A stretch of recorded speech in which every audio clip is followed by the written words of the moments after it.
Hey, hi, ho, welcome back. It's PowerHouse Finch Show in the house. I'm Zach Shue. I got Dan Turbyville here. We got a secret surprise guest lined up, but not yet. Let's see. Nobody knows by the title or anything. So it's uh, definitely a top secret. So welcome, everybody. We're presented by Memphis Fence Company, MFC Manufacturing, Simpalo, Thornton Fence Consulting Group. We've also been in the talks with some companies I can't say just yet, but that's pretty exciting stuff. Somebody else. It would be cool. Yeah, man. So I've had fun with that. So I went on the Thornton Fence Consulting Group website earlier today, and I was looking at the events, and they have 10 events scheduled this year. One of them has passed so far. That was Fence Tech.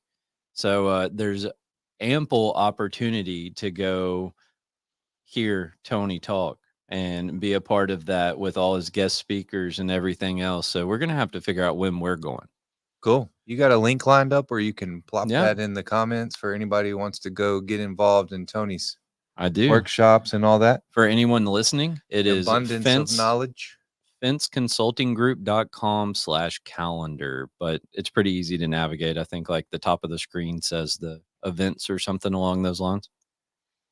I was able to find it much easier than I could find the Tech Summit LMS stuff. So fantastic. We are live tonight.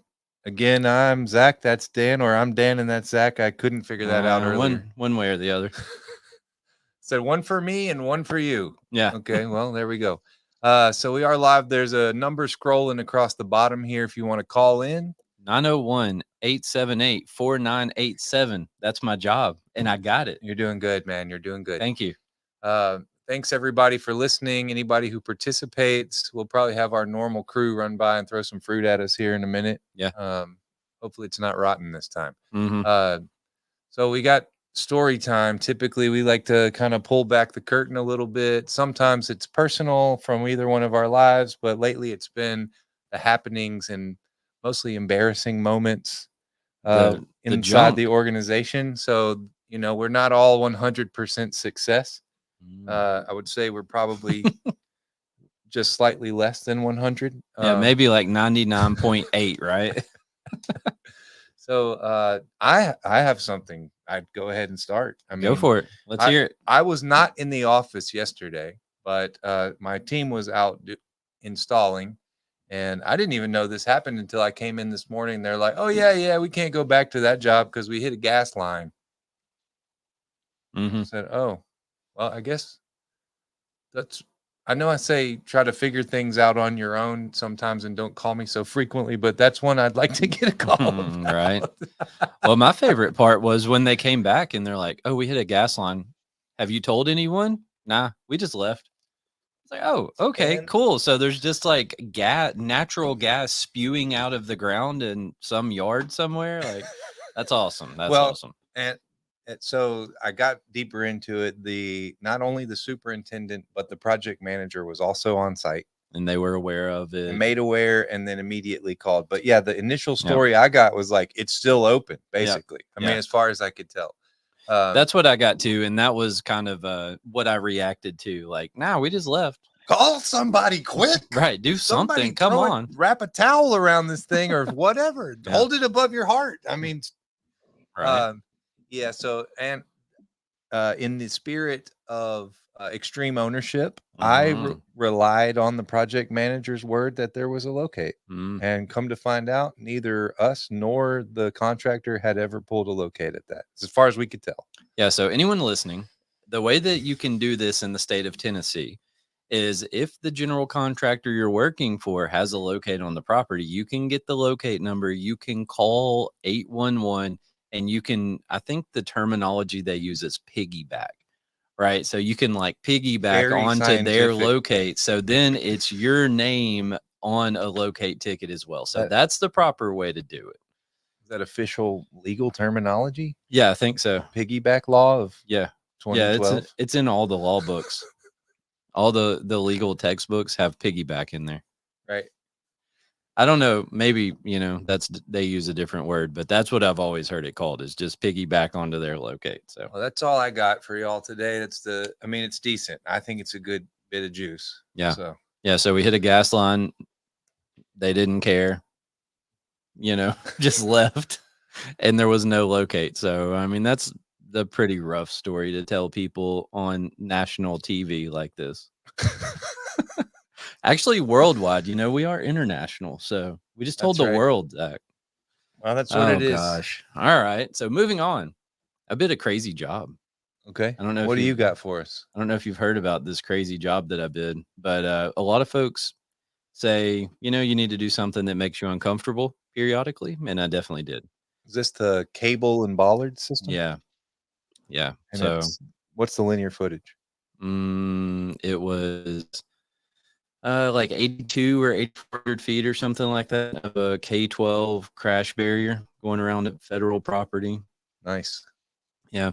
So that one bid exceeded our annual revenue last year.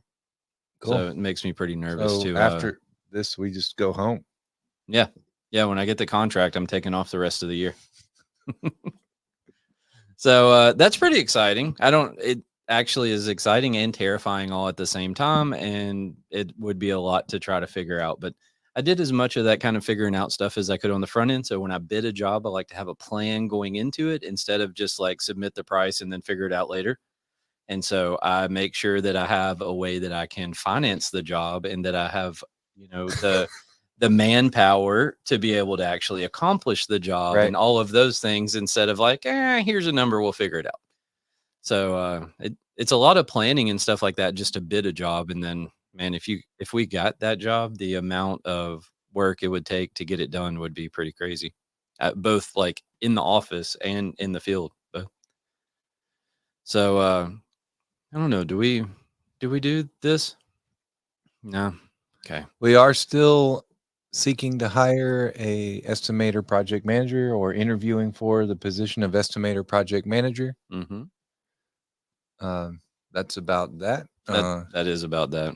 Interviewed someone today. People are still applying periodically. So again, to get into the meat of this thing, let's get serious, as Dan would like to suggest. Let's get serious. So today's episode is tech related, however, did not spawn from the AFA's Tech Summit. Or anything else. It kind of just organically happened and fell right in line with the past, 3 or 4 episodes that have all kind of been in the tech world. Yeah, so we are, we're in tech series, apparently. Yeah. So today we are going to talk with Drew Baskin, founder of Reality Fence. I did not meet Drew at Fence Tech, but your booth was right behind our booth. Let's should we go ahead and bring him on? Let's introduce Drew Baskin. Let's bring on Drew. Here's Hey. Drew. Reality Fence. There he is. Hey, man. Hello, everybody. What's going on? Hey, what's happening, man? Thanks for joining us tonight. Welcome, man. It's nice to Thank meet you guys. Happy to be here. Yep. Yeah, so I think their booth was directly behind ours.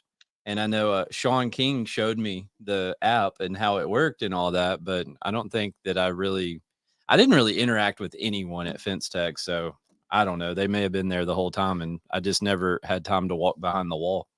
We interacted with a lot of people, but not really outside of our 5-foot radius. It was crazy.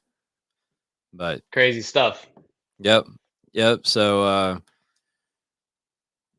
kind of to give you like a preview, to give everybody a preview of what we're going to talk about. So first of all, we're going to talk about what is Reality Fence. Let's kind of get a rundown of that. And then we'll talk about Drew, like his background, how he got in the fence industry, what it's like to be a young entrepreneur in today's climate, and then some marketing strategy. And then the very last thing is the one that I'm really excited about, but I saved it for last because I know that we can like nerd out on this. Is kind of like the whole AI, VR, AR, innovations in those worlds and all that stuff. We talked a little bit about AI last week. Well, it's not aired yet. So in next week we talked a little bit about AI. Weird, but anyways, yeah. So we've already talked about them, and air next week, and get to hear about it a little bit. But man, there's some crazy stuff out there, and I spent like a couple of hours watching AI generated videos, and was pretty amazed at what those things can do. Cool. So Drew, I don't know if you're familiar, but at this point in the show, we have a little segment we like to call Learning Italian. So Ilaria's Italian, speaks fluid Italian, being that she's Italian, and also Makes sense since she's from Italy. That checks So the out. word for today, what's the word for today, Ilaria? I think I know. It's reality, right? Yes, that's Yeah. right. Yeah, I read it. It's realtà. Realta. Slay. Realta. Oh, good job. Drew did Drew. good. Good job, He dude. did great. Realta. Yeah. He's Realta really fence. from Italy. There we go. So now you're ready to do some demos in Italy. Right. Exactly. We're gonna delve into the future together. Yeah. So Drew, I did a little stalking on you on LinkedIn. I saw Yeah. that. I always get confused about LinkedIn and Indeed, and I feel like I swap them. But yeah, I stalked you a little bit on LinkedIn, and I saw Michigan State University, NYU Tandon School of Engineering. No idea how to say that. Right. Wharton Executive Education, MIT X Pro. Like the education list on your profile was pretty crazy. Yeah, I tried my best to delve myself with people that are smarter than me. Always. As growing Yeah. up, I always wanted to hang around people smarter than me and learn from their experiences. I've had the pleasure of, working with people, especially a mentor of mine named Bob, who taught me how to create products. Um, Super lucky about the people I've been to grow up with.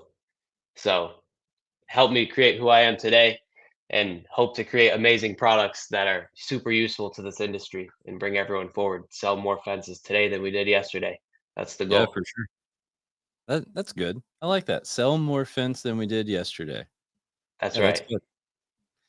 So you have a degree, right? Did Yeah, you I get mean, one degree? so the all of the schools, like I did a lot of programs, so there wasn't a lot. VR and AR and AI is all like very new stuff. So like if you were going to go to school for AI, it'd be like machine learning. So I didn't do that.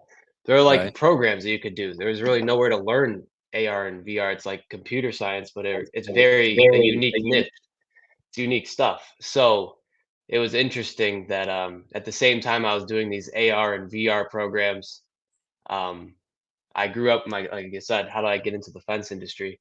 My grandfather owned a fence company. His name was Terry Gladstone. He owned Action Fence in Michigan.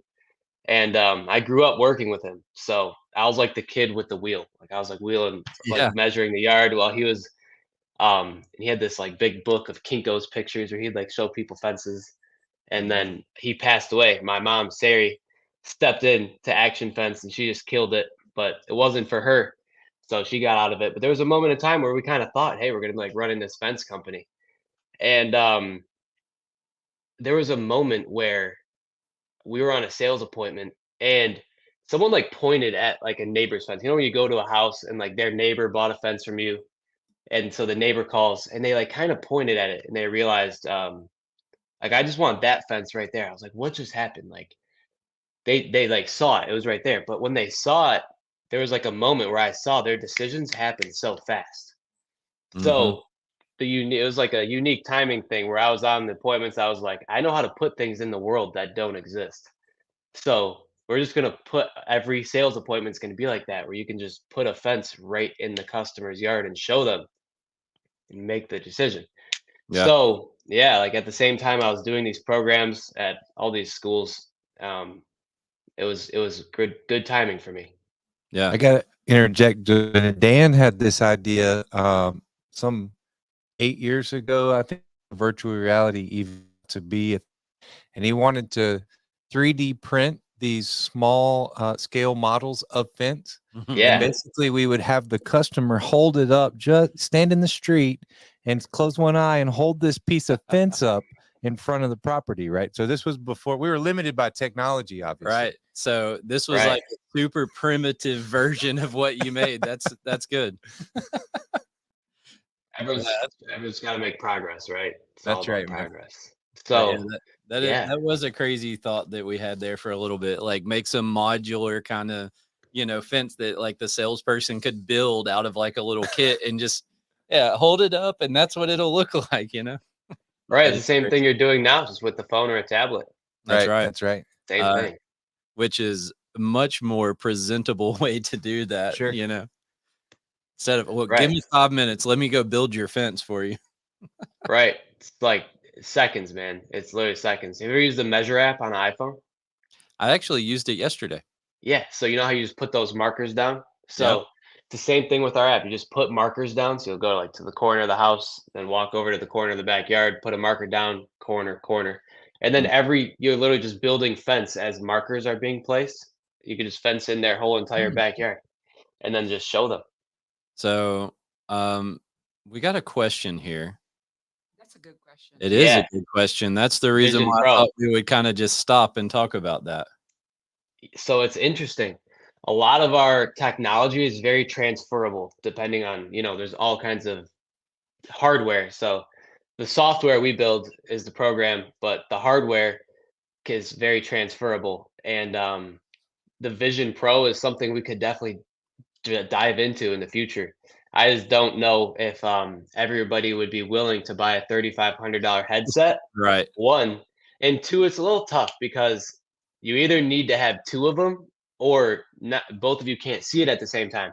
So like if I'm holding up an iPad right here, I could be like the salesperson on a job and my customer could be right here. We could both be like looking at the fence together.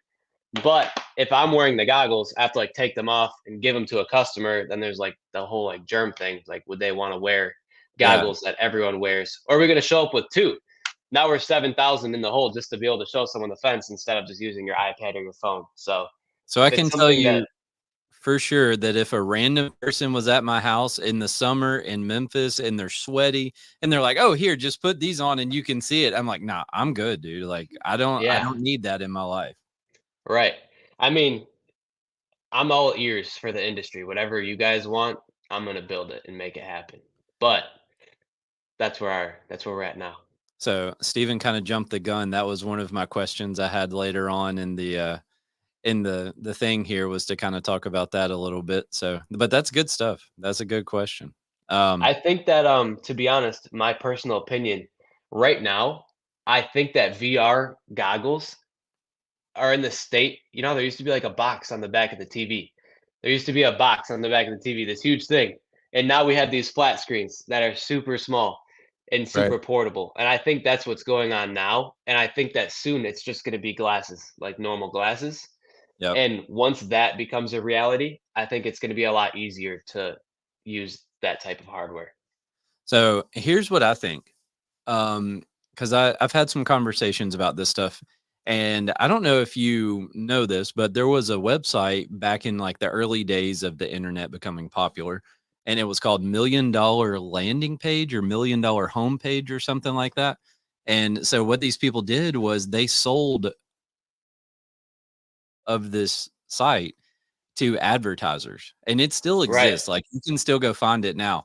And so they sold each square pixel of their site for $1 a piece. And like this guy that was in college somewhere sold the whole website for $1,000,000, like education and all of that. It still exists today, but that's how people thought advertising would work on the internet. And then the internet goes in a completely different direction.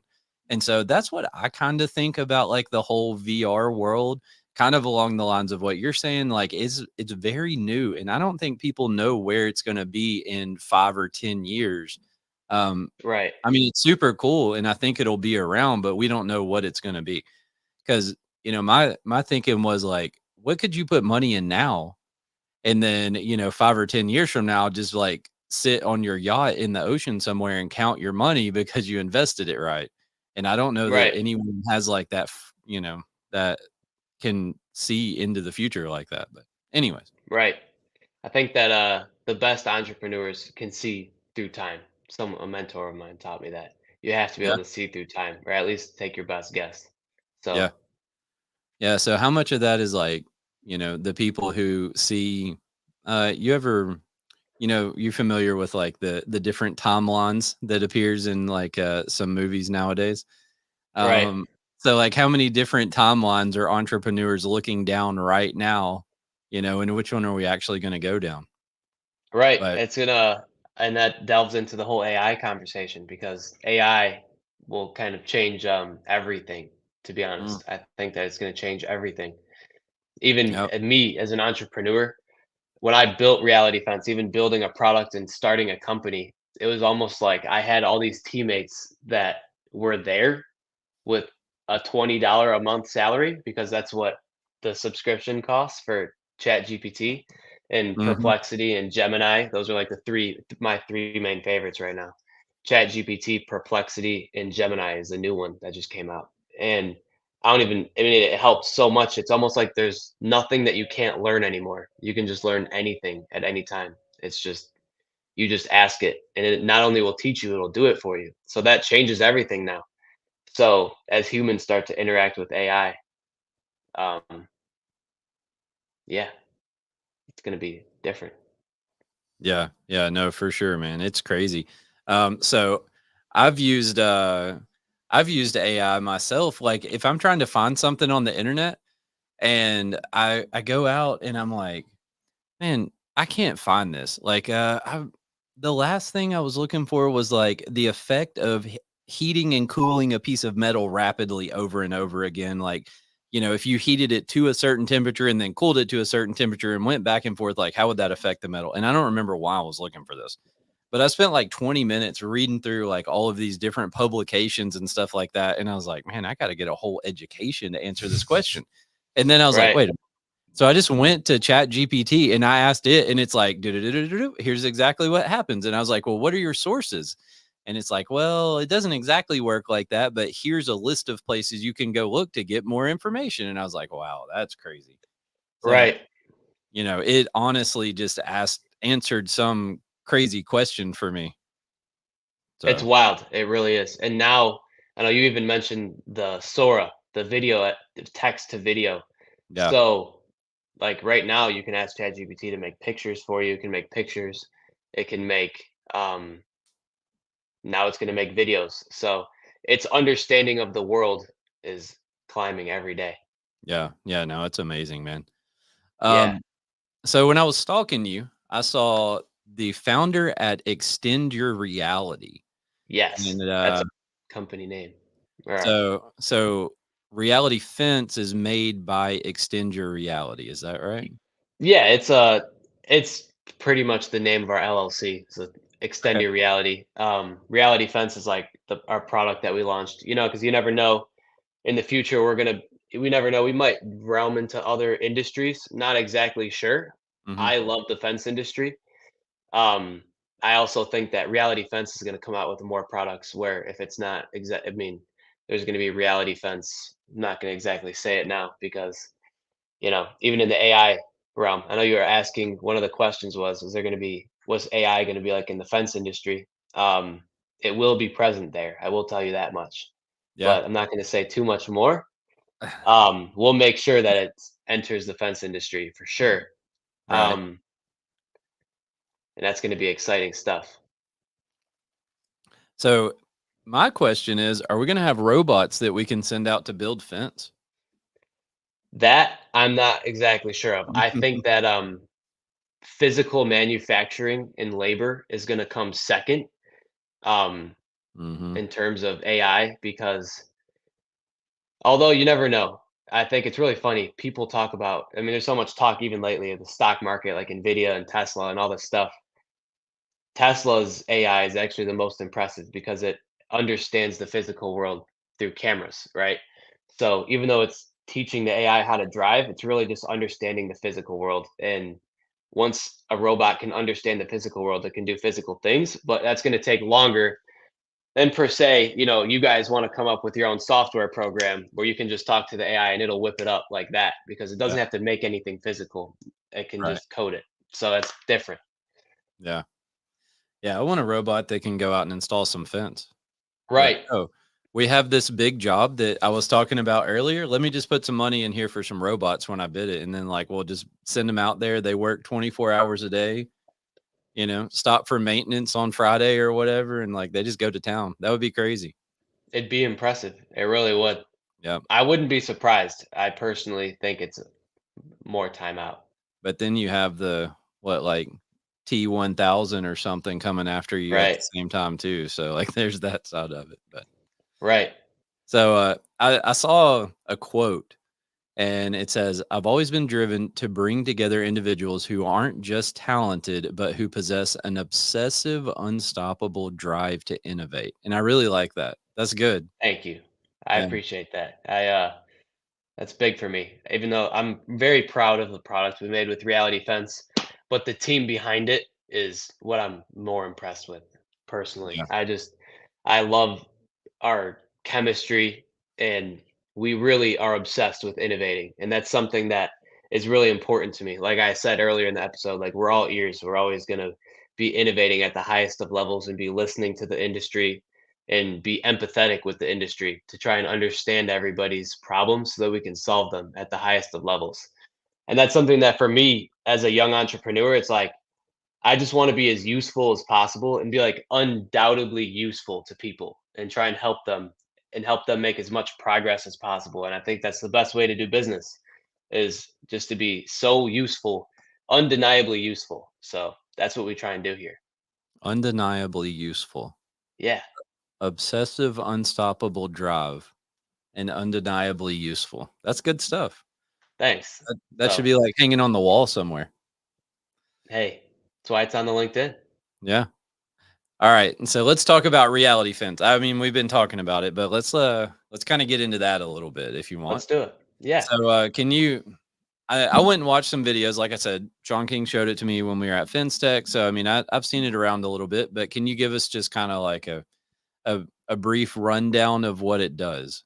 Absolutely. Does this present thing work? I could Mhm. show you a video. I don't know if you want me to do it or not. Either Maybe way. we can try it. I'm down. Yeah, let me try it out. Bear with Yeah, us, I'm gonna share please. the screen. Hey, it might be the first time. Here we go. I think it's gonna work. Yeah.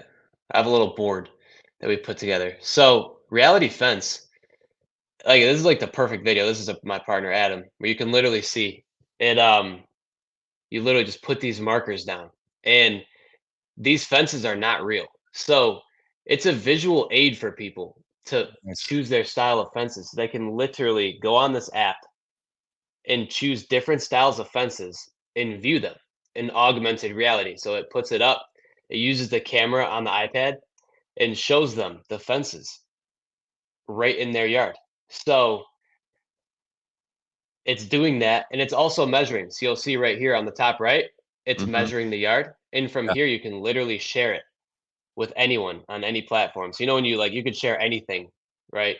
It's like say you shared a song or a picture, pops up Right. the same menu. Oh, Here's an nice. example where like I had to block out their name, and it will also like stamp your name on there. I'm not gonna give them a little shout out, but it stamps your name on there. So you know people don't decide right away. So if you go to an appointment, you could show them the fence. This one's fake. They installed this one after, and it's just the best sales tool around. Um, we get texts like this all the time where they'll literally show that, hey, first job of the day sold 18,000 because of it. These people are making upsells. These people are 4 for 4. So the people who use Reality Fence are just seeing unstoppable numbers in their sales game. Because at the end of the day, business is about sales.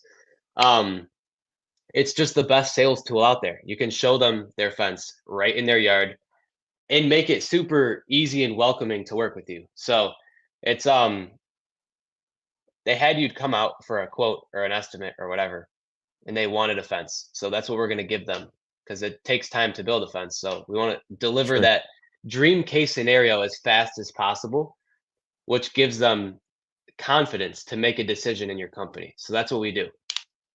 And the designs, you have like some templates, or is that ever expanding? I would assume, but Right. how do you? So we have our library. So basically, I took like 150 of the most popular fences in America, more on the residential side. Sure. Um, and you can use those right off the bat. You pick them. So there's like a little shop. You literally just select your fences and they'll be associated with your account. So there's no extras. And you load up your app and those fences will be right there. And then anything else that anyone needs, we have custom fences. You can literally just submit a request. It's called a fence request. And you submit it and we can get it built. So that's part of our team is a design team where they Cool. make top of the line 3D models and it'll be available in augmented reality for you. So we're any fence. It's like any fence that you possibly could want, we can get it done for you. That's cool. Is there? Go ahead. How would you share that? Say you've been with the customer and you want to leave, but you want to leave something with them. You said you just click it and share it, and it's a JPEG, PDF. It's a video. What is the file that they can? Right. So basically, it literally is taking just like the camera app right on your phone. You take a picture. It has it right in the app. I can show you again real quick. It helps to I see it. We're saw very it's a visual thing, so sure. it's definitely easier to see. So when you're on the app here, Here we go.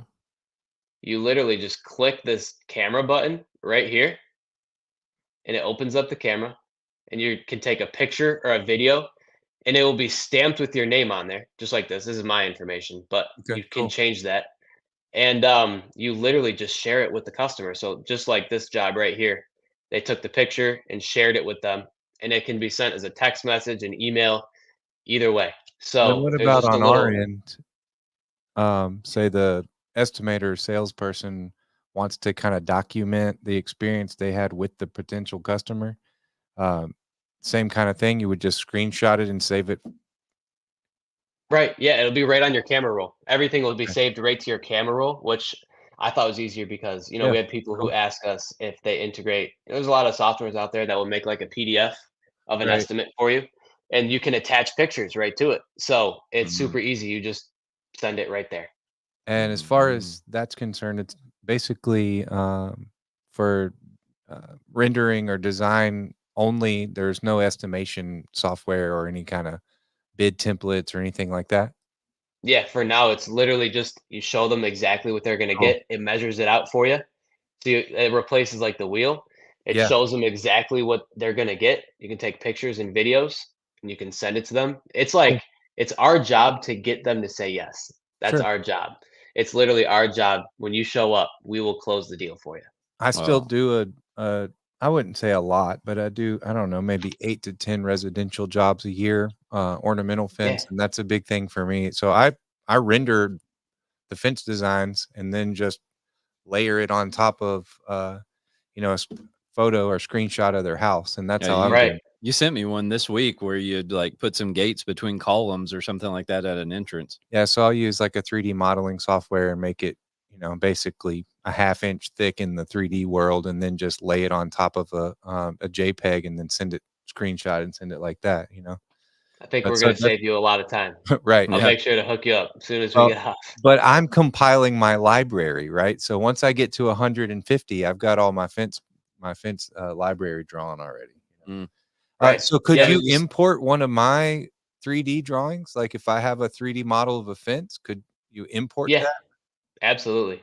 Just send you a DXF or DWG, and then y'all would Right. be like, here it is. That'd probably save you guys some time. It would a little bit. So pretty much when we put a fence request, like we need some kind of visual. So it's like you have to upload some pictures, like Mhm. descriptions, like spec sheets, whatever it is. We Cool. take those. So when you give us that 3D model, it's just going to help us. We probably like switch the file format and whatever we have to do behind Sure. the scenes. Yeah. We don't want you Cool. guys to have to worry about.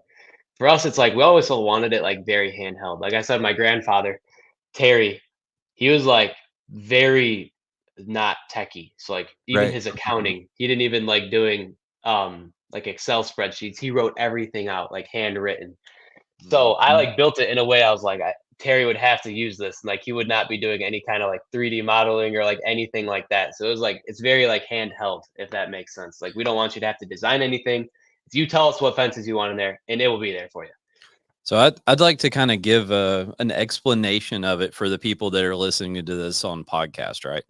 So if you've not seen Reality Fence, first of all, you can go find them on like YouTube, social medias, all of that stuff.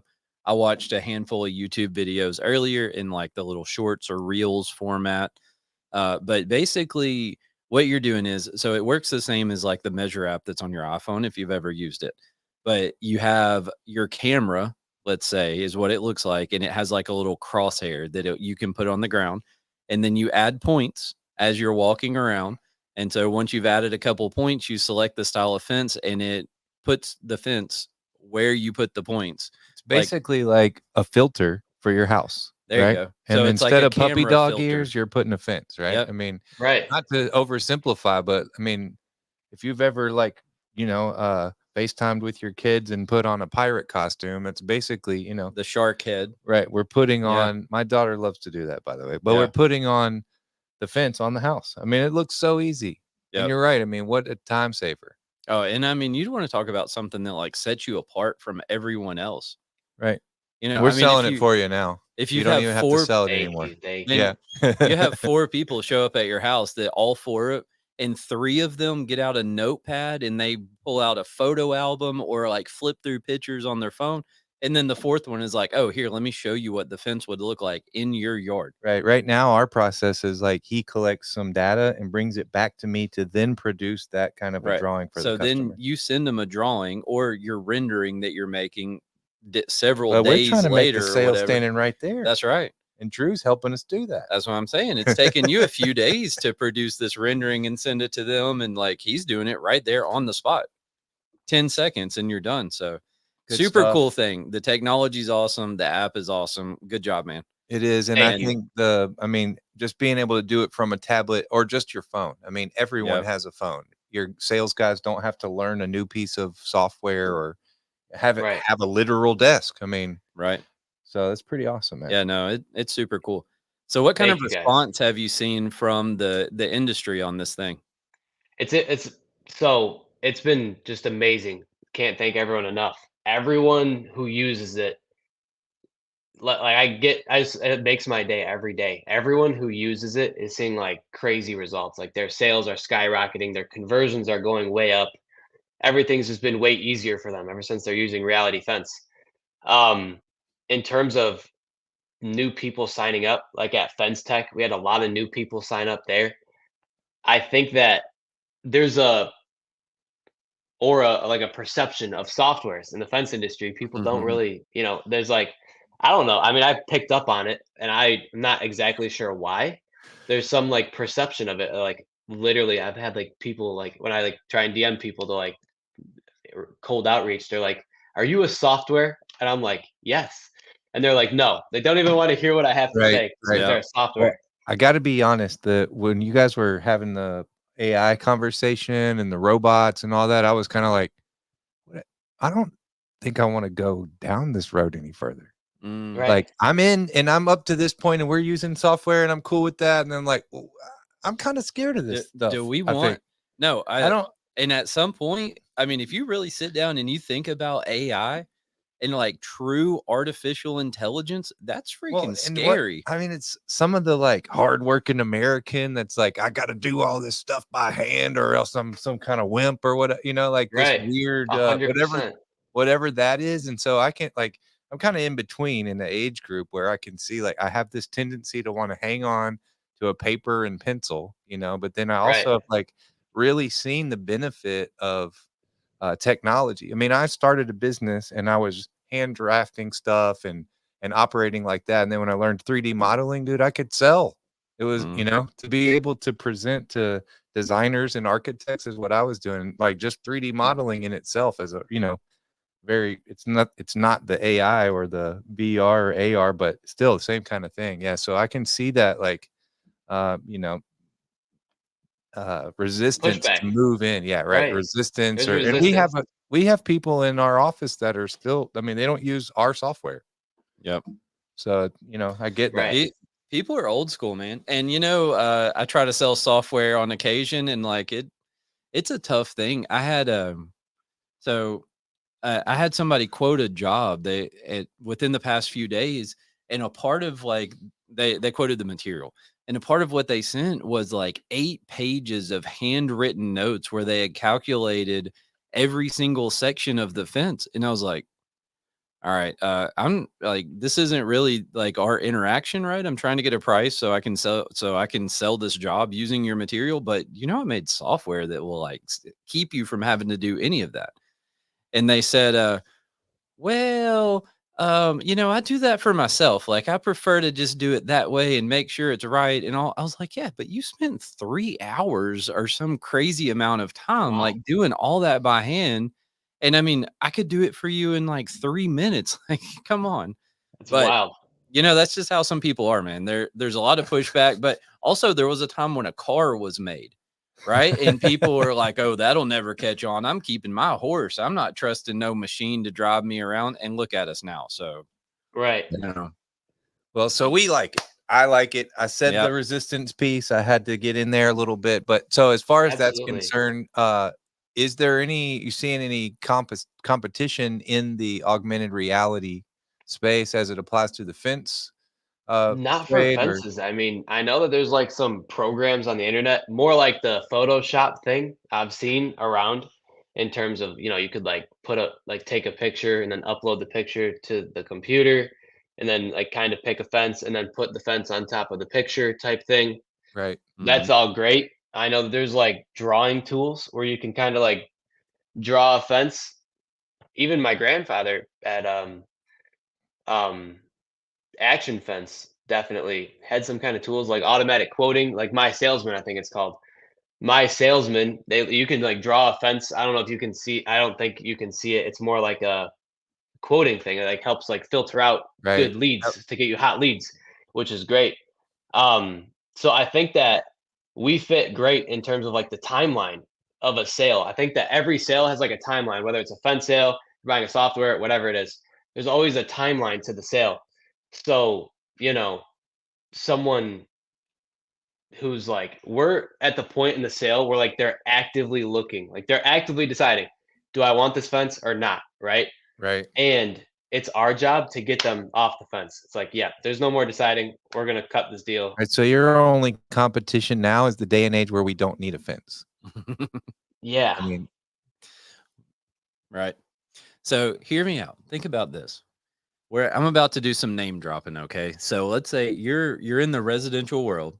You're a Yep. salesperson or you're the owner or whatever. You're the person interacting with people deciding if they want to hire your company or not. So you get a phone call. So now you give them a budget on the front end with my salesman, right? So you can sit there and you can say, all right, your price is going to be between $10,000 and $12,000, whatever that number is. So then you show up. They say, okay, yeah, let's go ahead. Let's do it. Then you show up and you got reality fence and you draw it out. You boop your points. You show them the fence. Like, this is what it's going to look like. Oh, I thought that's what kind of fence I wanted, but like, it doesn't match my, petunias or whatever. And so like now you can show them different options and be like, oh, no problem. Let's change this to something else. Like, I'll show you what it looks like. Here's some pictures. I'm going to send that along with my quote and boom. Like, nobody how many people are doing that? Right? There's no way that people in Memphis right now, there may be, I don't know, one or two, if that are. But I mean, if you had that and you showed up and that's your system, like, you are definitely something different from the very beginning.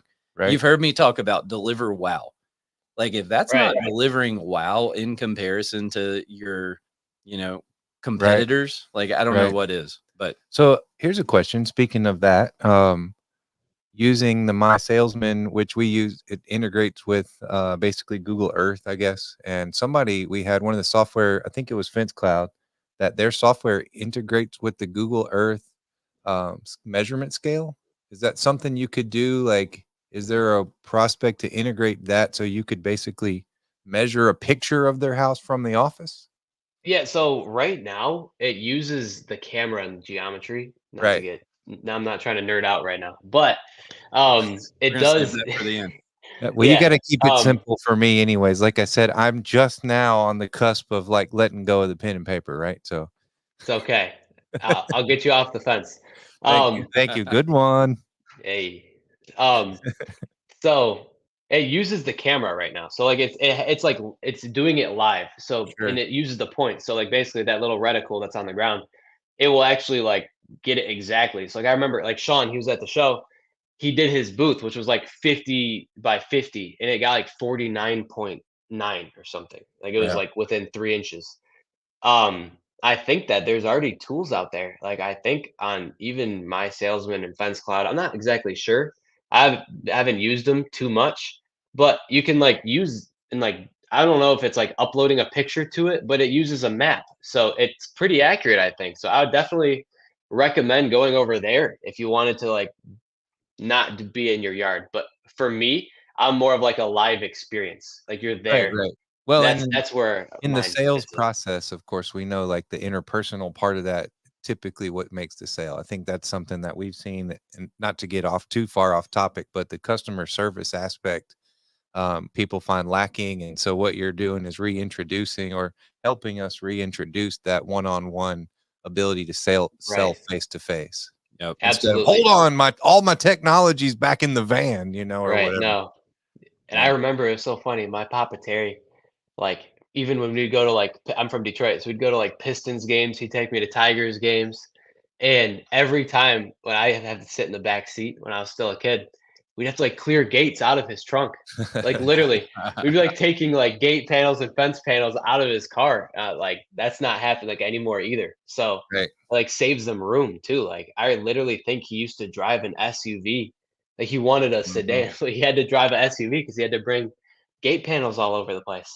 And we talked So about doing that before, like building a whole We talked about that rig. this year. Yeah. We talked about this year building a truck to carry fence panels, sample I think it fence was panels. so Hilti, they have in their van, they have this like this wall that kind of like slides out and Yeah. has all their tools and stuff attached yeah, to it. I was like, man, let's just put something like Right. that in the back of a van. We I can bought- slide it out and show I our bought fence the panels. biggest dang trench coat I could find and lined the inside of the trench coat with fence panels. It didn't go well, Didn't go well. People ran before you even got a chance to show Wait, them. no, wait! I promise you're gonna like what Right. I got. it's like the movie Coming to America. Yeah. So yeah, everybody check it out. It's super cool. Like I said, social medias, YouTube, all of that stuff. There's videos out there. 100% certain you can reach out to the team at Reality Fence and they'd be happy to show it to you as well. Absolutely, anytime. So so I'd like to kind of talk a little bit about creating the app just briefly. We had Amanda from Contractor Accelerator on, and we talked about like the software development side of, so she's actually like a developer that writes code, and I Right. hired the development team for Simpalo. So we talked a little bit about that. So I know like app development is kind of a different world, is from my understanding, because I talked to my developers about it. And they're like, man, we don't know anything about making an app. Like, if you want to do that, you got to go find somebody else. And like, we'd work with them and, make it all sync and all that stuff. So, what was that process like? Can you give us like a little rundown of it? Yeah. So just we have web development as well. So it's we have our main website. We have our client login, so you can log in and manage your whole account, which is kind of the brains of the operation. And then our app is your catalog, right? It's actually the way you use the end product. So app development is the same way that when you dove into web development and you had to learn, it's just a whole new skill set, an array of things that you're capable of doing. It's just another one of those chapters. So it's and there's a couple of different kinds of apps. When you use the augmented reality, you have to use an AR plugin, which is a little bit complicated. We don't have to nerd out on that either. But, mainly when you make an app, I think there's even AIs out there that can kind of take your website and make it into like an app framework, and it will save you like a lot of time. Oh, really? Depending on, yeah, like I was even thinking, Simpalo is the name of your software that like made the material estimates. Yeah. Yeah. Yeah, I'm pretty sure that like we'll probably talk after. I can definitely send you to some cool places that might be able to whip up an app pretty fast for you with AI. Cool. But it's just another one of those things that you dive into and you figure it out, right? Same. Eventually, you have to figure out everything. So app development is just another one of those things. Yeah. Yeah. So, how long was the process? Like how, kind of from like, and I don't mean from like when you first had the idea necessarily, but like when you're Right. like, all right, let's hire some developers and let's start making it. Kind of what was the process like from there until it was released? Right. So at first, I was literally locked in my room. Me and my cousin, we had an apartment together, and there's like this one room that had like no windows, and I was literally in there by myself, me and my AI and da da da, for like 18-hour days, like building it myself. And I got to a certain point where it was like, okay, well, I'm completely focused on building this, but I can't really build a company like this because a company has all these different sectors, just like we talked about: web development, app development, marketing, advertising, accounting. There's all these different things that you have to be worrying about doing a company. So at first, and we had, I don't know if you've seen, like we released Reality Fence 2.0, we released Reality Fence 1.0, And then there was a what I called an MVP, a minimum viable product.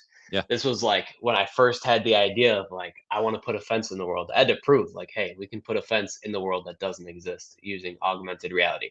Like the first time we ever proved that. That took like not too long, you know? So all those steps, and it's called a product roadmap. So there's a roadmap of where we've been and where we want to go. And I guess we've been around for a year and a half, something like that. Mm-hmm. And I don't even like it's so funny. Like we're behind in my eyes. We're not even where I want to be at all. I Oh just yeah. want to keep moving forward. Like I said, I'm obsessed with it. So I'm like, I don't want to say it, but like we're not even done. We're not even close to being done. Oh yeah. Yeah, well, that's how I've always looked at Simpalo too. So, like, Yeah. you know, whenever I started, they said, "Well, what's your MVP?" And I was like, "This is the MVP." And so, we kind of got to the MVP, and what we've done since then is kind of some refinement and like tweaking and bug fixes and all of that Right. kind of stuff.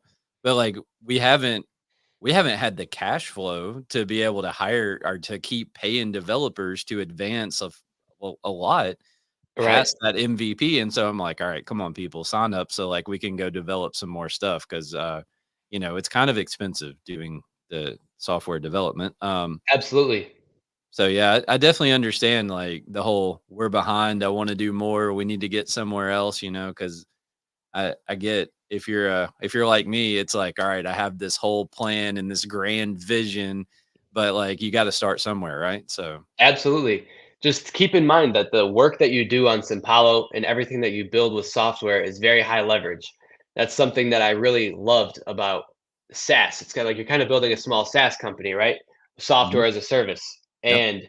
And, for example, when we used to do fences, when you go and install a fence, and I'm not sure what your pricing model is, but when you go and install a fence, you have to, the same thing that every business has to do, capture a lead, sell the lead, make it happen, right? Deliver, which is then, installing a fence, but then we get paid for that fence, but we're done, right? We have to Mhm. go sell a whole other fence. With Simpalo, if it's a monthly subscription, that person should keep paying you over time, which helps. So the money that you build up front, it's almost like a real estate model where you're kind of, building a real estate property that someone should rent out over time. And it benefits both parties because, you're being paid over time and they're saving time and energy because that's all money is exchanging time and energy anyways. Yeah. So Yeah, so it's interesting. I have some commercial real estate that I bought last year. And so I bought all of the property that our fence company and everything is on, but I bought 2 other buildings. And I was like, yeah, I'm going to buy these buildings, rent them out and just start paying them off and kind of that whole like long-term wealth kind of concept.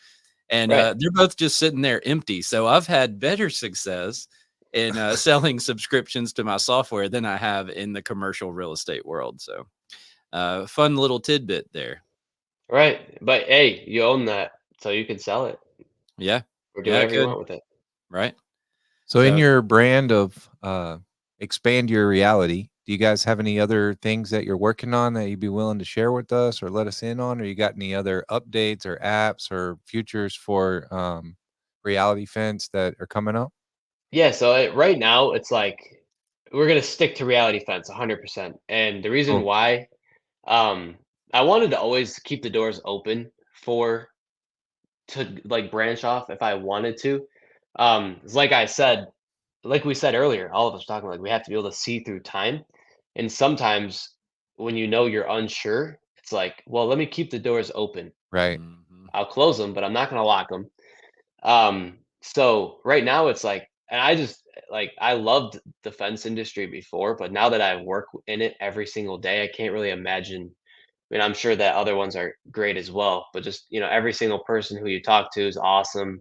Like you Well, said, this like is a fence show, so you can totally say that if you want to. This is a oh fence yeah, show, no, so you can say absolutely. we're all about fence and we're only about fence, and that's what we're here to talk about. Right. Like you said, it's just like literally Americans that are like the glue for America is how I feel about the fence industry. Like literally. Um, so I'm just going to keep innovating to the highest of levels that I can in this industry and help everybody as much as I can, make everything seamless, effortless, And like I said, the first thing starts with selling more fence. So like my whole goal with Reality Fence, it was like I want to sell more today than we did yesterday. And I know that number one, with Reality Fence, even with contractors using it, they're gonna make more deals. We also give it for free for a week to consumers. So anyone who you ever talk to who like might want a fence, just tell them to sign up for Reality Fence Shopper, and they can go look at fences in their yard for free for a week. It's like completely free. Oh, that's Because I cool. think it's also my job to get people who didn't care about fences before to start caring about fences now. Right. That makes sense. It's Yeah, kind of that one of makes those. sense to me. We that's kind of our thing. It's like, how do we perpetuate our brand if people aren't aware of offense, basically? They just Right, and think it's like it's just this thing I need to keep my dog in, right? Or to keep the right, bad guy out, but to develop that kind of personal relationship with a part of your home, a part of your family, so to speak. I mean, you're going to it live with is. it for 15 to 20 years. It's not Absolutely, and just it's like so a funny, thing, like Or maybe more, right? depending on what it is. Presumably more, right? But Yeah. I don't like to absolutely. over promise, Right. Yeah, and it's so funny, like, it's one of those industries where, you know, you guys are in the fence industry, I'm in there, and when you kinda, like, talk to someone, like, they'll even, like, call you, like, a week after and be like, "Wait, I'm, like, driving around, there's, like, fences everywhere," and you're like, "Yeah, there is, like, everywhere." Hmm. Like, it's, like, the backbone. So, yeah, one thing I will share with you guys that's coming soon to Reality Fence is fun mode. Fun mode. Fun So we mode. get party fence or like Yes. Bert. Yes. They're gonna be the craziest fences you've ever seen, ever.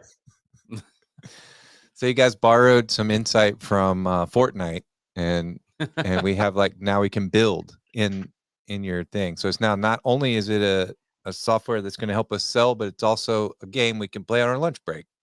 Absolutely. And that's the thing is for 2 reasons we built this. Number 1 is I love the fence industry, but it is a little boring, a little bit.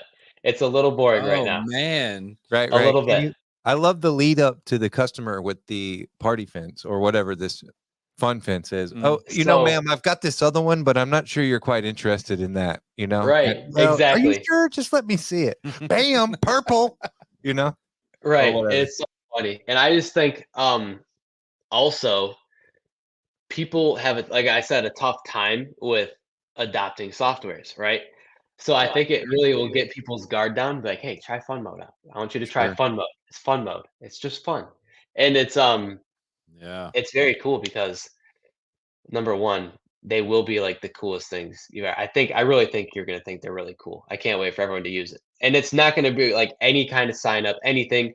You're never gonna have to sign up ever. It's just gonna be right on the cover.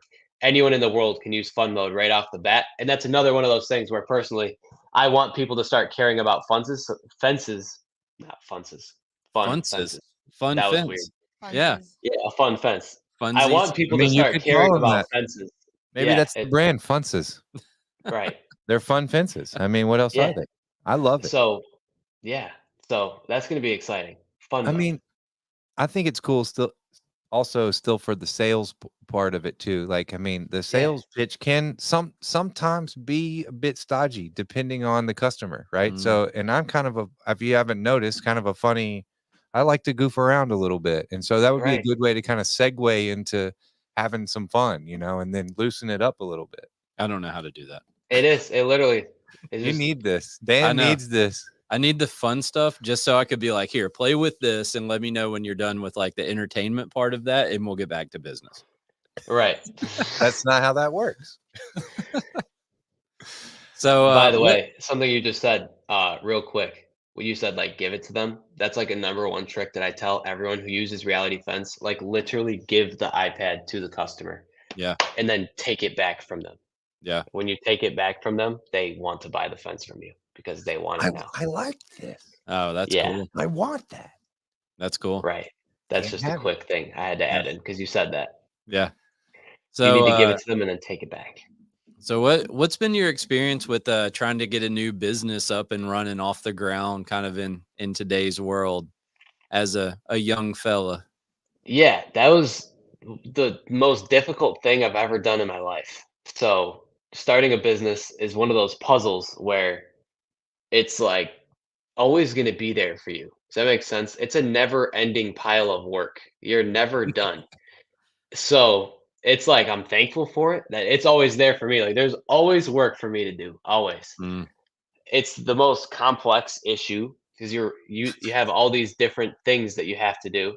Like I said, like there's marketing, there's accounting, there's you know everything that you have to solve, and there's a finite amount of resources that you have. You only have so many resources to solve a certain amount of issues, and you have to prioritize which issues you have to solve, and figuring that out in even just surviving, and that's, like, something that I've kinda realized, it's like, sometimes you're in the just don't die mode. You just have to survive. You Oh, yeah. have to survive, I and we talked about, early on, maybe episode 1 or 2 or something like that of, how we spent some years in that mode of, like, just don't die. We gotta make it. We gotta make it to tomorrow and next week and next month, but Yeah. right, and you stay in it and keep working and, like, the clock keeps moving and you get there, you know?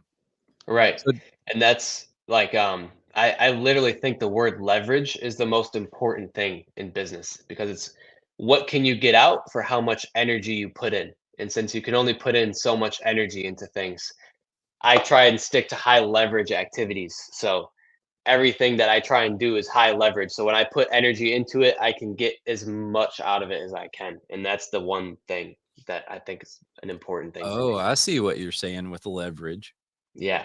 It's literally like Yeah. a pulley The in fulcrum business. and the fulcrum and the lever. Yeah. Right. Yeah, I Simple tools. understand. Simple tools. I was thinking like, I don't know, more of like a leverage buyout kind of thing, or like from that, kind of leverage perspective. But yeah, I understand now how you're using the word.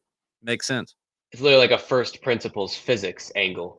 Yeah, Right. right. Yeah. Not your I was trying to make it negotiating too tactics. Well, complicated. not the negotiating tactics book you read No, recently. no, no, Right. no. That's different type of leverage. Yeah. Yeah. Oh, like I said, I was trying to make it too complicated. So, Drew, do you have you mentioned Bob, who was inspirational in some areas of this stuff. Do you have somebody you work with that's a mentor or a consultant or something that you've kind of relied on to walk you through the starting of the business and sticking with the business? Or you mentioned it as you called it a puzzle. And I think for Yeah. me, like some of that, when you dump out a puzzle, you're kind of like, I don't even know exactly where to start sometimes, So, Right. do you have Mhm. somebody that you rely on or that got you going or something like that you could I'm very thankful that I come from like a family of entrepreneurs, like cool. everybody. My mom, my dad, my grandfather Terry, my uncle Brad, he was an entrepreneur.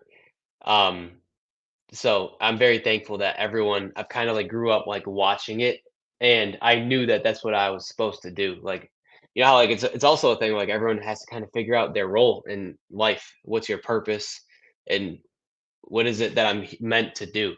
And I know that really I got even when I was a kid, like I almost wanted to be like a doctor or something. And I think it's because I liked helping people make progress. Like I literally Mm. just liked helping people. And that's what business actually is helping people make progress or saving them time in some one way or another. And that's very thankful that everybody around me was an entrepreneur. And Dude, it's that's cool. So you had like a pretty big support system the whole time then. yeah, like even Yeah. my stepdad, Jeff, he's a CFO, so he's like in finances. So like anytime I have like a finance question, it's always like him. He's always like he made sure that like when I was building Reality Fence that every dollar was spent like accordingly, Mm. like always like not like it was just like very good. And Cool. very thankful for everybody. Well, you Yeah. mentioned your cousin as part of the Yeah. team. Are there any other family members that are like fixtures of the team? Shireman, Adam Shireman. He's Cool. a brother from another mother to Cool. me. He's my partner in this whole thing. He was crucial to Reality Fence, and his ability to solve problems and help people is tremendous. And he's one of those people obsessive about innovating at the highest of levels, and super thankful for him and the Reality Fence team. Yeah. Cool. Do y'all you have permanent employees or is everybody kind of contract or how are you doing that now? Do you have Yeah, so I get creative with it. So it depends on what the role is in my company. A lot of our tech stack. So like our developers and stuff like that are more employees on like a salary basis. And then things like we do our marketing in-house now, but even Cool. like one little strategy that I've used is when I'm learning something new, like for example, when I started to learn marketing and for I'm doing it with video editing now, there's like agencies, right? So like there'll Right. be an agency where it's like, hey, they'll give you 3 people, they'll dedicate it to you like part-time, but you don't have to pay for a whole salary of these 3 people, but they'll give you 15 hours a week of their time. Right. Right. Right. And Yeah. before hiring it in-house and creating an in-house team, it's kind of good to see like, all right, well, this company's doing it this way and they have success with it. So let's have them help us. We don't have to dish out as much resources as a business. We can see what they're doing. And then eventually, and I'm sometimes even upfront with them. I worked with a marketing company where it's like, I want to work with you for a little bit, but I also want like a Zoom session every week where I'm learning from you. And I want to know what you did and why you did it because I'm going to replace you with in-house people. Right. And Right. I was upfront with them about that. And they were like, wonderful. And I was like, Right. you know, and at the end of the day, people like nerding out about what they do anyways. Like, like you would talk to Right. someone about fences for free. You don't even care. Sure. You're just like, I'll Sure. talk to you about fence or whatever anyways. And I'm sitting here, we're having a conversation now and I feel like I'm literally talking to 2 new friends now. So Yeah, that's the beauty of the connectivity. That's what we've really seen, like the fellowship aspect in the trade shows and getting yeah, involved in those types of things, and just the excitement around just talking about our work, So, right. so what do you say would be the biggest challenge that you've experienced in getting everything going, getting the app launched, and all that?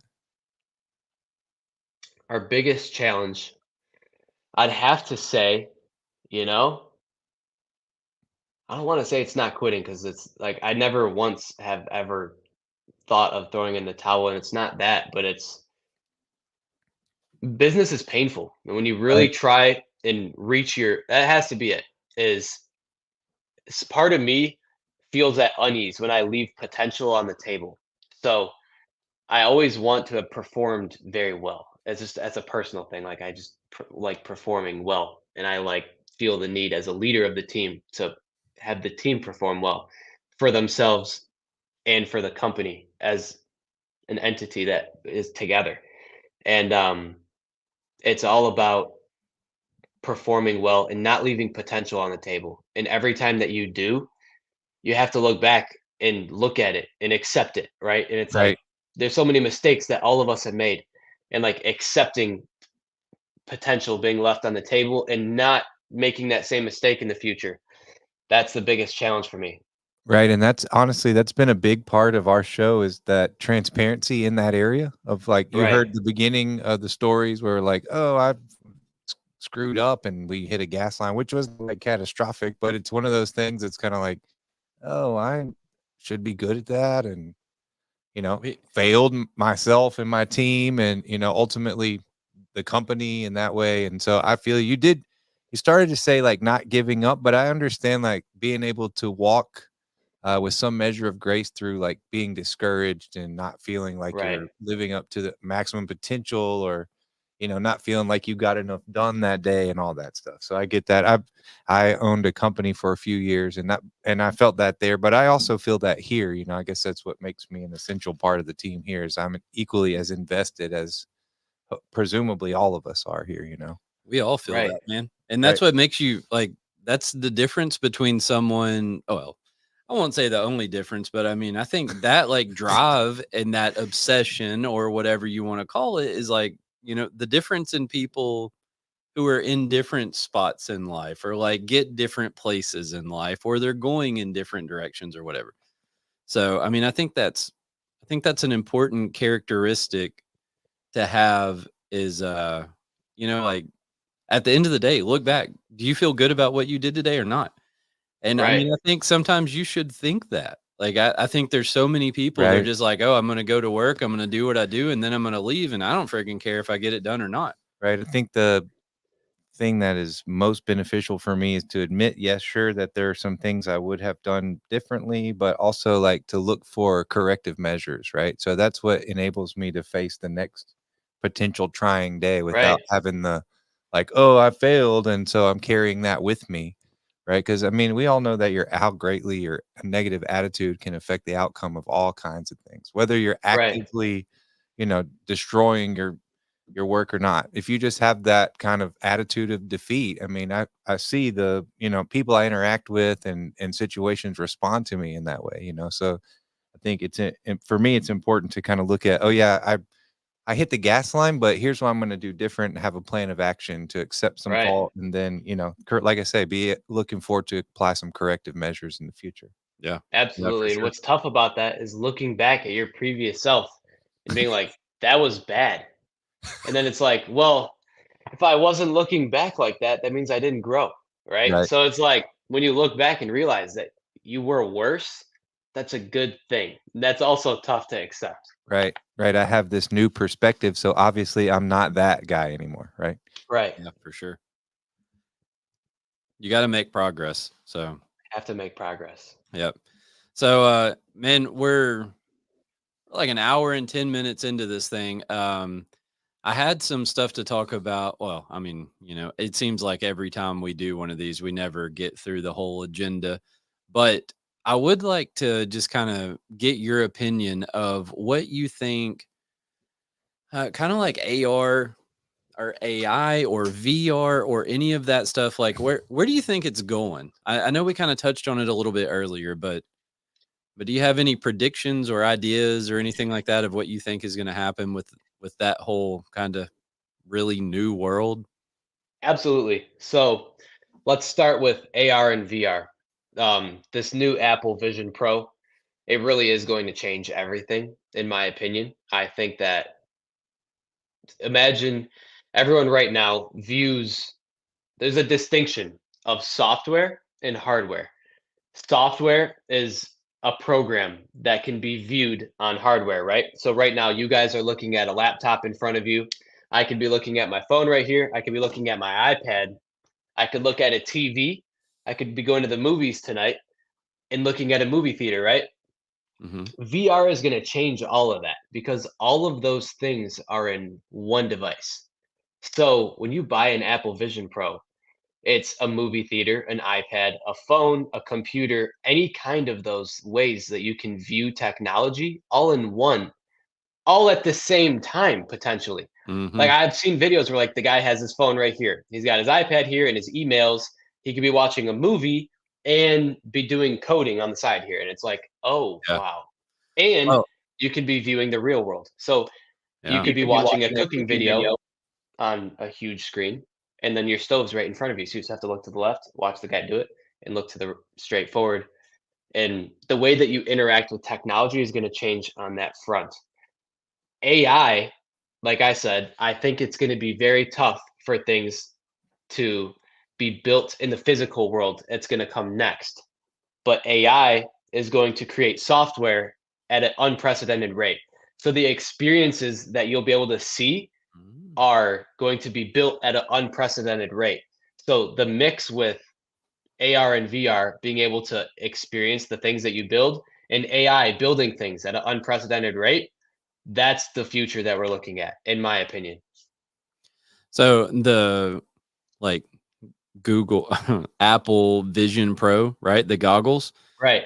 So that whole thing, like that's an office, right? It's an It's office. an office on your face. I Right. mean, when you sit at your desk, when you're sitting in your office, you're sitting there staring at a computer screen.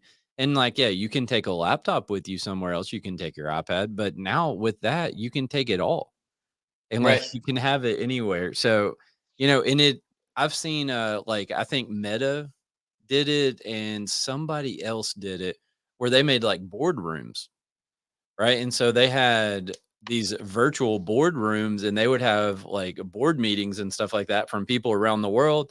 And I mean, you could project your computer screen on the wall and then everybody can sit around and have a conversation about whatever's on your computer screen and then, like the pass-through stuff or whatever where you can see through it. I mean, you can still look down and see your keyboard sitting on your desk. And you can Right. see your mouse sitting on your desk so that you can control the TV hanging on the wall. Like all of that stuff. I mean, again, I don't think that, and maybe we disagree on this, but I think it's really difficult to sit here today and tell what it's going to have, what that's going to be like in 5 years. But I think it's definitely taken us somewhere. Like, I think 5 or Absolutely. 10 years down the world, I think the way that we conduct business is going to be a lot different than it is now, just because of all of that. For In some, terms of collaboration, absolutely. Like Yeah. the collaboration between humans, like me and you might not be sitting here on like two screens. We could be like sitting in the same room per se. We're like holograms in the Right. same virtual room that's Right. broadcast out now or something like that, you could And like literally they're have in the them audience. on the show. Yeah. Yeah, I'm with that. I Right. said for some it will advance, and others will. I mean, we still have people talk about faxing things around here, which is Right. No, and it's a insane to me. generational thing, you know? It's insane. So, that's where we're at. I said I keep making the pen and paper reference. I don't really use pens and paper anymore. I Right. pretty much 100% digital. The one notepad I have is I wipe it clean and then I just reuse it. That's what I do. The Rocketbook. Rocketbook. So it actually, you scan it and Right. it Creates a converts it PDF into a from my PDF. handwriting, Right. and I can just save my notes if I want to do that. So it One feels thing for the pen exhausting. and paper guys Mm. that just want it, like the whole that you loved writing on pen and paper because of like the mind aspect of it and the habit, but want the organization of digital, Notability, best app. Mhm. It's like you can write things down. You can make the Cool. paper even look like lined paper, like a Yep. grid, or it can be a grid or any kind of paper, and you can write it down with the Apple Pencil. But all those notes are organized digitally, but it feels like you're writing things down on pen and paper. So have you tried the Remarkable tablet? Yes, I love that. So it's really cool because it feels very similar to actually like picking up a pen and writing on a piece of paper, but it's a tablet. Now, Right. the downside of it is you can tell their hardware, it needs some improvements, and Upgrading for yeah, sure. it's a little laggy, and like, it processes pretty slow and all that stuff, but super cool idea. The whole writing interface on it and all that stuff is awesome. I've written on iPads and stuff like that, and it just doesn't feel the same. They have Right. that paper overlay. I've used I've it. never tried one of them yet. So I draw in a program called Procreate, and you can use the Whoa. paper overlay with the Apple Pencil. Pretty solid. Yeah. So as Is a it kind of like a screen protector it type is, thing? and Yeah. it's intended to be textured like paper. Yeah. Funny thing is, while we were having this conversation a moment ago, I don't know if y'all noticed, but I was on my phone for a minute. My son's texting me saying, "Dad, can I buy this VR game?" So Yeah. while we're talking about all these video, AR, VR, AI, my son's trying to get on the VR. So we have an Oculus at home. Well, Nice. he does, and it's pretty cool. I've not really gotten too far into it. I want to like jump off some waterfalls or go mountain climbing, I think, or do like maybe some mountain biking. But And one of the coolest things, so it's not through a headset, but it's a VR. Well, it is a VR headset that you wear, but you connect it through a computer, so it's not like a standalone thing. But there's some game, and I can't remember what it's called. Uh, I I play some video games every once in a blue moon. I used to a lot when I was younger, but still I kind of see that stuff every now and then. But there's this it's like a military simulator kind of thing, and you can like fly planes and stuff like that in it. And man, so I was reading some stuff about people wearing like the VR headsets while they're playing this game. And so they get like, a joystick and like the controls and stuff like that. And I mean, people get like serious about it, and they'll buy like an F-16 cockpit that sits on their Right. desk or something. And they put the headset on, and you can honestly, it has sensors. And so like when you turn your head, you look around in the virtual world inside the plane, and then Right. you have like the legit controls for a plane, like, wrapped around while you're sitting in a chair. And but they said what was that movie Ender Game? I mean, that's where I think some of this stuff's headed. It's like we're gonna get. I don't want to go too far down that path. What's the movie called? Sorry, I broke up for a second. Ender's Game. I And the haven't seen that kids one are yet. like I think they think they're playing a video game, but they're piloting real aircraft Right. that are like involved in war, and so as a weapon basically. Like, I So- mean, that's what I think about my son doing some of this stuff, and he's like training to be in combat. Yeah. You know. Well, how do you think? I mean, where do you think the military recruits people to fly drones? Right? I mean, So now they have, but like when you're sitting in that thing, you have the headset on and all that stuff. They said when you first do it, you can only do it for like 10 minutes at a time because you get some kind of like VR sickness or VR something vertigo like, or whatever. yeah. Yeah. And so like Interesting. you'll start getting like dizzy and stuff like that. And if you take the goggles off, it is vertigo. Drew, thank you for going down this rabbit hole with us. Yeah. Dude, I love it. This is why we saved the like AI stuff for the very end. And this whole You like never know where VR it's gonna world. go. Yeah. Right. Yeah. But man, it's super cool. Have you seen Ready Player One? Yes, that's the movie Oh I was yeah, gonna bring yeah, up. yeah. Yeah. So, basically in that movie, they spend more time in a virtual world than they do in the real world. Right. Right. So, And if you notice when they did the shopping, like when he bought that suit, he bought it in the virtual world and that's got right. it delivered to him in the real world. That's right. So that can Nice. kind of give you like that sense of how shopping is going to go in the future, where like you have to see it on you and experience it first. That like movie very much shows that. Yeah. I mean, the movie seems like a, you know, feasible idea of the future of, the United States in that Definitely there's, possible. I like it way better than Wally.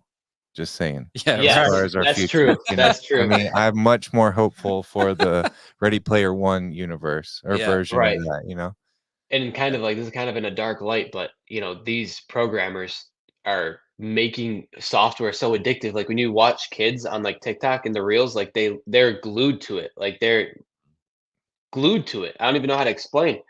And obviously they're gonna want to do that same type of thing on VR. So this next generation of kids and people are just going to be glued to it. So yeah. if they Oh, once they make the virtual world cooler than here, all bets are off, I guess. and I mean, so when I was young, like we'd sit there and play friggin' video games until we passed out, I think. Right. If it was not for like some sense of responsibility and like I have to go to school tomorrow, I need to sleep for a couple hours. I mean, Right. we would have done it until we just fell over. But Right. so my son, who is almost 6, like if he gets a phone or an iPad or whatever, it's exactly like you said. He'll sit there until the friggin' cows come home. And like nothing else in the world matters. You try to talk to him, and it's just like he's in a different place.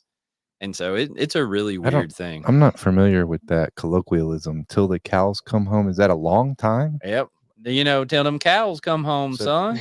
And is this they go and then they come at a certain time? Like, how does that I don't know. designate a period of time?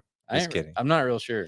I'm just Right. kidding. I had cows, and I never saw them come home. And once they were gone, like they did not come Maybe back that's what it unless you means. called It's them. like an indefinite period until you stop them. Oh, Right? maybe that's what it is. I don't Oh, know. well. I'm just goofing off. Well, I think Drew, you got anything that we missed that you want to throw out there? I think this is the longest episode to date. So thank you for an entertaining, very involved, and being a I good appreciate it. guest / host. I mean, you Thank hosted you. some too. So It's been good, man. It's been good. And Thank like you guys for having me. Seriously, and you guys are awesome. Just hats off. You guys are running a great show. I really enjoyed talking to you guys. Two really cool guys. It's a pleasure to meet you. Well, I thanks, Drew. appreciate it, man, and it's been fun. And I'd like to connect outside of this environment as Absolutely. well, if that'd be cool. We So, should. Absolutely. One more time, it's Drew Baskin of Reality Fence. Y'all check it out. He said 1 week free. So even if you want to use 30 it, days. 30 days for a company. 30 days Yeah, for the 30 company. days. Okay, Yeah. okay. And 1 week nice. for all. Is that what you Yeah, said? so like about it's a week? for a consumer. So like say Okay, cool. say your aunt wanted to buy a fence. Sure. And she's like, well, I don't know what it looks like. Reality Fence Shopper is for her.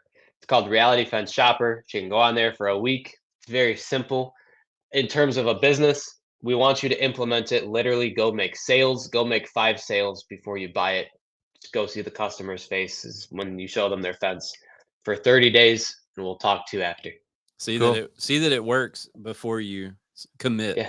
Cool. Yeah, Right. that's awesome. I'm terrible at goodbye. So thanks a lot, man. We'll say goodbye. Goodbye. And pleasure. all of our audience and everybody that joined in, thank you guys so much. We couldn't do it without you. Yeah, Watch out thanks, for them everybody. cows trying to make their way home. Thank y'all. Right. Good night. I swear. Goodbye, guys. All right, see ya.